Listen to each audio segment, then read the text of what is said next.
Assalamualaikum warahmatullahi wabarakatuh. Perkenalkan, nama saya Dzikir Nasrullah Laude, NPM 06 2018 106996. Langsung saja, kali ini saya akan menjelaskan program yang telah kami buat pada bagian menu inventaris. Menu inventaris di sini adalah menu di mana kita dapat menambahkan, mengupdate ataupun menghapus suatu barang yang nantinya akan kita gunakan pada menu transaksi yang ini. Nah, untuk lebih jelasnya langsung saja kita run programnya. Di sini sudah ada beberapa daftar barang yang telah dimasukkan ke dalam tabel. Jika kita mau menambahkan barang yang baru, maka kita perlu memasukkan kode barang yang belum terdapat pada tabel yang ada di bawah ini. Misalnya, saya di sini mau memasukkan barang dengan kode bar 21. Setelah itu namanya misalnya cincin. Harganya 100.000. Maka saya klik add atau tambahkan. Setelah diklik add, maka barang yang telah kita masukkan tadi, barang-barang yang telah kita masukkan akan ditampilkan ke dalam tabel. Di sini bisa kita lihat barang yang ke-21 dengan kode bar 21, namanya cincin, terus harganya 100.000. Selanjutnya, kalau kita mau mengupdate suatu barang yang ada di dalam tabel ini, maka kode barang yang kita masukkan harus sama dengan kode barang yang ingin kita update. Misalnya saya mau mengupdate barang yang barusan saya masukkan tadi. Di sini kodenya bar 21. Kemudian namanya cincin, tapi harganya saya update menjadi 150.000. Ketika saya klik update, maka barang yang saya masukkan tadi kemudian saya update, harganya berubah menjadi 150.000. Yang tadinya adalah 100.000. Itu kalau diupdate. Yang terakhir, kalau misalnya saya mau menghapus salah satu barang yang ada di dalam tabel di bawah ini, maka saya tinggal memasukkan kode barang yang ingin saya hapus. Misalnya saya ingin menghapus barang yang barusan saya masukkan tadi. Tinggal saya tulis kodenya bar 21, kemudian saya klik delete. Maka barang yang telah kita masukkan tadi akan dihapus dari dalam tabel. Kurang lebih seperti ini. Untuk bagian menu inventaris. Itu saja sedikit dari saya. Banyak kurangnya saya mohon maaf yang sebesar-besarnya. Sekian dan terima kasih. Wassalamualaikum warahmatullahi wabarakatuh.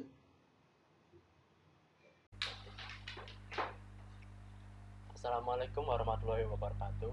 Perkenalkan, nama saya Muhammad Jamal Fianti, NPM 06/2018-1.06943. Di sini saya akan menjelaskan tentang menu transaksi. Ya. Di sini menu transaksi terdapat fitur searching untuk men-searching barang-barang yang barang-barang yang telah ada di inventaris atau yang sudah ada di penyimpanan. Kemudian di sini ada nama pelanggan, bayar, dan juga cek. Di sini cek untuk mengecek kembalian. Nah, kemudian ini juga ada fitur simpan, juga untuk menyimpan hasil transaksi ke dalam tabel, ke dalam array. Kita coba saja, kita run.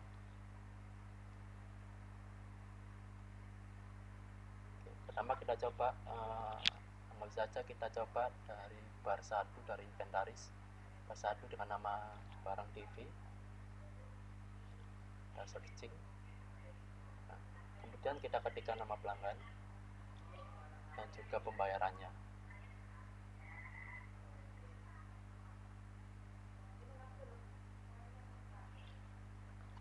Dan kita cek kembaliannya. Nah, di sini kembaliannya 100.000.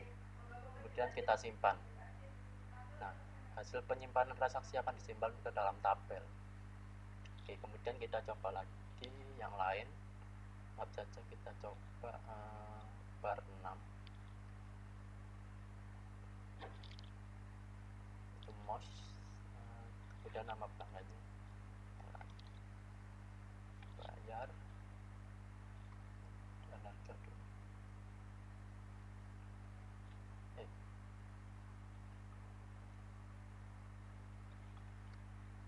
Kita cek. Nah, kemudian kita simpan. Nah, seperti itu untuk transaksinya. Oke, sekian dari saya. Wassalamualaikum warahmatullahi wabarakatuh.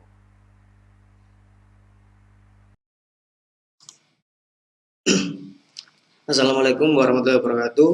Nama saya Ahmad Fadlan Baresi, NPM 06 2018 106992. Di sini saya akan menjelaskan tugas UTS ya dari mata kuliah pemrograman framework.net.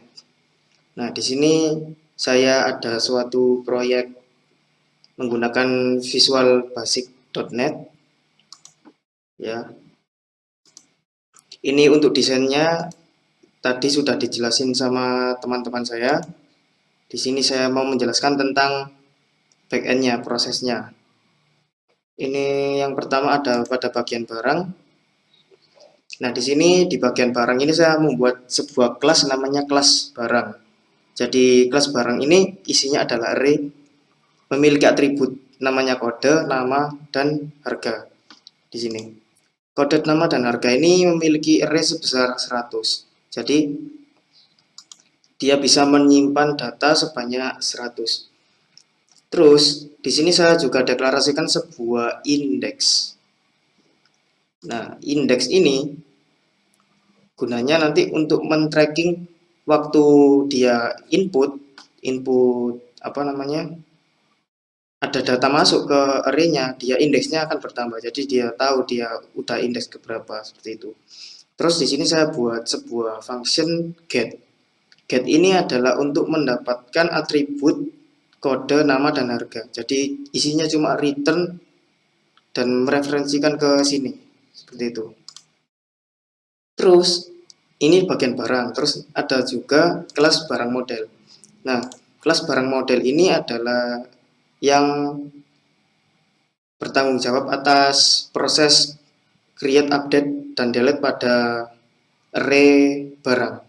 Jadi di sini saya buat function atau metode namanya store, update, dan juga delete. Nah, di store ini untuk input barangnya. Jadi ketika nanti masuk ke parameter, dia akan masuk ke saya ambil function add.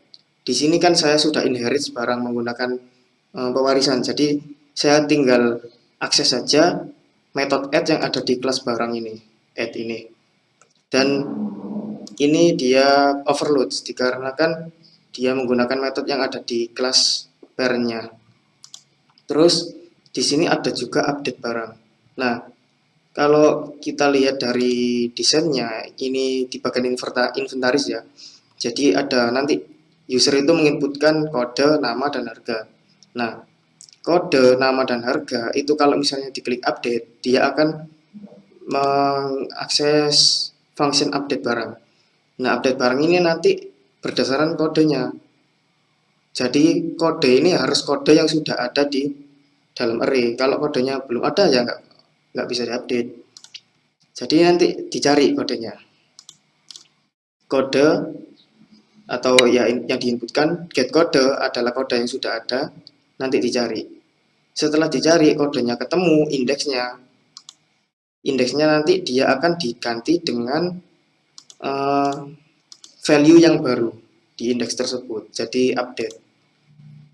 Ada juga delete barang. Nah, delete barang ini itu gunanya untuk mendelete. Jadi delete-nya berdasarkan kodenya.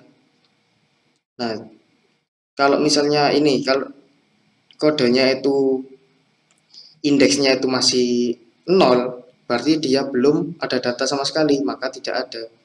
Kalau iya, berarti ada sebuah value yang ada di indeks di array tersebut, maka dia dicari. Setelah dicari dia, maka array-nya dihilangi. Jadi ketika array dihilangi itu, array-nya dihapus, maka semua data yang ada di array tersebut akan hilang juga atau terdelete. Ya, ini untuk inventaris ya, bagian inventaris. Akan saya demokan. Jadi di inventaris ini ada data statisnya. Ini ada di form di sini. Nah, saya gunakan data statis sebanyak 20. Nah, data statis 20 ini itu nanti dimasukkan ke array barang. Ke array barang sini. Jadi dia menggunakan method store yang ada di model barang. Nah, sebelumnya itu sudah saya buat objek di sini. Objek dari kelas bar dan transaksi. Untuk transaksi akan saya jelaskan nanti setelah di barang ini. Ya, setelah data statis ini masuk, jadi dia akan masuk ke list view di sini. Ada 20 data. Dia menggunakan metode yang di sini. Jadi ketika ada satu barang masuk, maka indeksnya bertambah 1. Indeks yang ada di sini. Nah, ini bertambah 1, bertambah 1. Ketika ada satu barang masuk, bertambah 1. Terus seperti itu, berdasarkan loopingnya. Jadi nanti ketika memviewkan, saya hanya tinggal mengambil array sejumlah, loopingnya akan sejumlah indeks itu saja. Seperti itu. Ini untuk data statis. Terus untuk inputnya, ini ya di button add ini sama menggunakan store. Jadi meskipun sudah ada data statis yang masuk sebanyak 20, saya masih bisa menginputkan data lagi karena saya ada metode untuk store. Misal di sini saya masukkan lagi ya barang gitu, untuk contoh saja. Dia akan bertambah lagi di sini di list view-nya. Nah, list view ini besarnya sesuai dengan array-nya. Oke. Terus ada juga untuk update. Nah, update. Nah, kalau update ketika buttonnya diklik, sama dia tinggal ambil saja teks dari text box-nya, terus tinggal digunakan metode update-nya yang sudah saya buat di model tadi. Nah, terus delete juga seperti itu, ngambil dari text box kode, terus tinggal dimasukkan ke parameter di metode yang sudah saya buat tadi. Lah, untuk tampil itu saya buat ini sendiri, buat sub sendiri di sini. Ini transaksi. Tampil lah di sini. Jadi tampilnya nanti dimasukkan ke list view. Lah, list view, data yang ada di list view itu adalah data array. Array-nya dari mana? Array yang ada di barang. Itu dimasukkan ke list view. Setelah data itu masuk, maka text box-nya dinulkan, dinetralkan, dikosongkan lagi supaya user nanti nggak ngehapus-hapus. Oke, saya demonstrasikan untuk bagian update. Mungkin saya mau update barang ke 10. Jadi kodenya saya tulis bar 10. Ini kan namanya apa? Ini HDD. Mungkin saya update harganya saja. Harganya 30.300, saya ganti 500.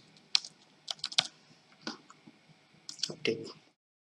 Nah, harganya berubah. Ini untuk yang delete, dia tinggal masukkan saja kodenya. Saya akan delete yang terakhir sendiri. Nah, hilang dia.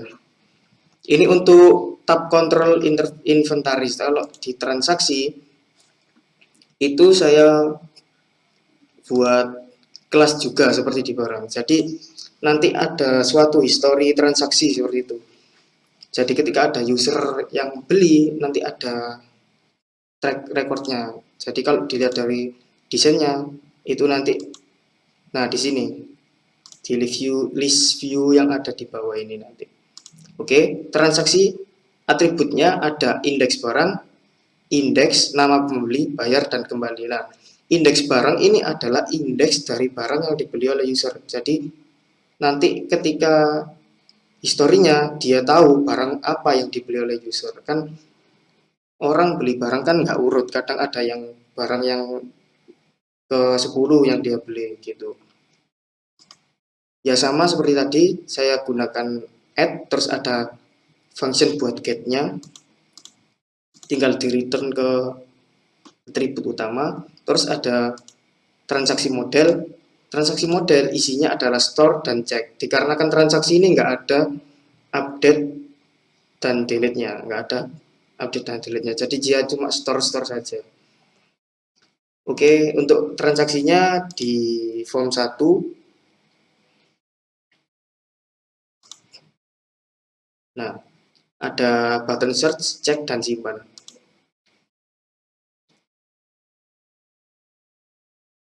Button search. Nah, ketika di search, jadi apa yang diinputkan itu kodenya. Yang diinputkan itu kodenya. Jadi kode barangnya apa? Nanti kalau ketemu, dia langsung otomatis mengeluarkan nama barang, nama dan harganya. Kalau tidak ketemu, maka dia akan mengeluarkan jadi kalau tidak ketemu ya nggak ada barangnya berarti.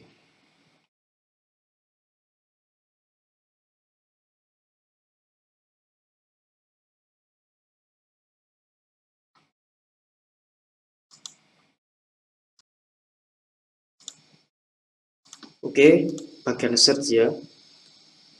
Jadi dia nanti akan mencari kode barangnya, sesuai dengan kode dia akan memunculkan namanya pada teks box nama dan harga.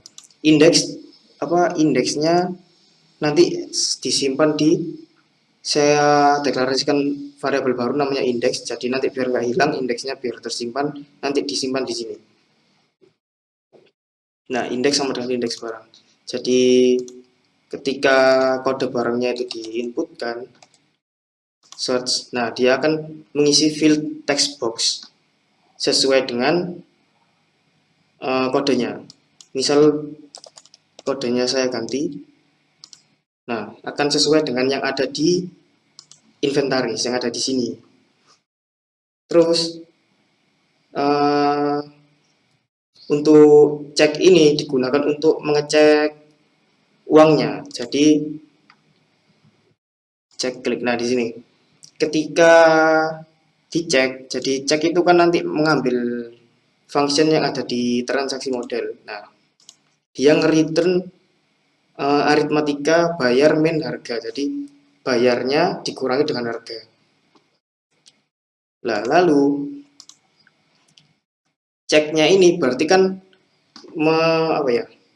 function cek ini akan mereturn value dari harga bayar min harga. Jadi ketika ceknya itu kurang dari 0, itu berarti uangnya kurang, maka dia memunculkan message box uangnya kurang. Tetapi ketika else, berarti kan kalau else berarti lebih dari 0. Kalau lebih dari 0 berarti dia plus, jadi ada kembaliannya. Jadi dimunculkan ke text box kembali. Contoh, ini harganya 1 juta. Misalnya ini saya tulis nama pelanggannya. Terus bayarnya saya kurangi ya, cek. Nah, uang Anda kurang.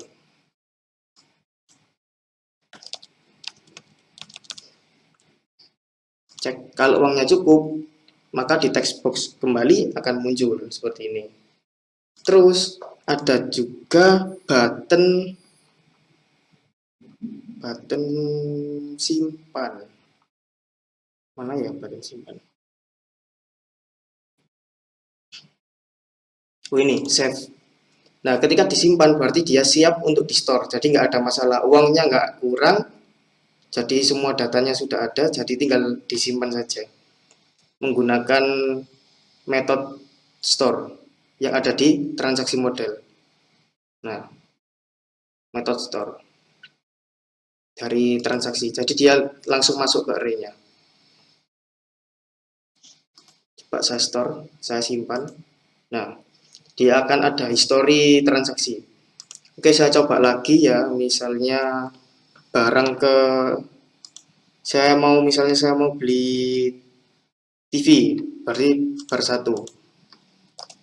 1 search ya, ada barangnya. Terus nama pelanggannya Fadlan, bayarnya berapa ini, 10 juta misalnya. Cek, simpan. Nah, seperti ini. Oh iya, saya lupa. Untuk search ini saya itu ngambil, jadi search itu gunanya cuma mencari tahu indeksnya saja. Barang tersebut ada di indeks array berapa. Jadi nggak perlu di search per atribut, jadi cuma kodenya saja. Yang penting itu kodenya. Mana ya search. Nah, yang menggunakan binary search, nanti dia ketemu indeksnya. Oke, untuk programnya jadi seperti ini. Cuma ada 2 modul, 2 tab, transaksi dan inventaris. Inventarisnya menerapkan CRUD, create, update, delete, dan read. Untuk transaksinya cuma store saja untuk history. Oke, sekian dari saya. Apabila ada kesalahan dari kelompok kami, mohon maaf. Wassalamualaikum warahmatullahi wabarakatuh.